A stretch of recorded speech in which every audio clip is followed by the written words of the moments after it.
Welcome to our channel. Today we how to subscribe with Fundrise to invest monthly with automatic contributions step by step clearly. Start by visiting the Fundrise website.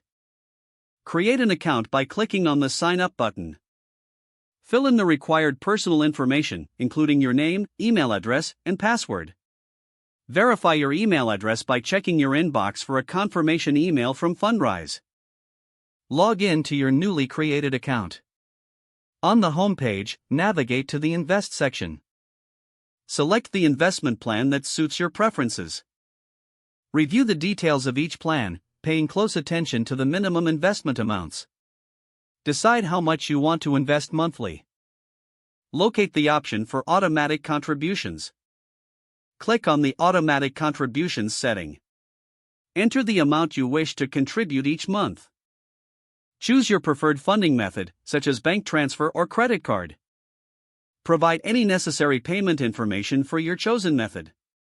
Review the terms and conditions for automatic contributions. Confirm your automatic contribution settings. Finish the setup by clicking on the Complete Registration or similar button. Take a moment to review your account dashboard.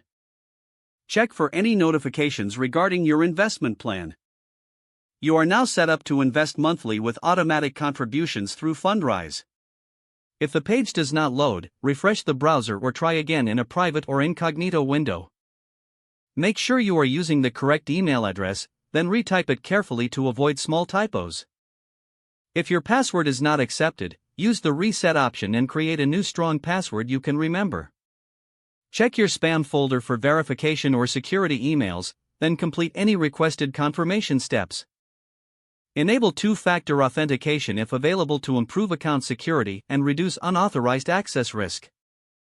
After signing in, review your profile details so your contact information and settings are accurate and current. If you see an error message, note it down and try again after restarting your device and internet connection. Log out when you finish, especially on shared devices, to keep your account and payment information secure. Don't forget to like this video and subscribe to our channel for more step-by-step tech guides.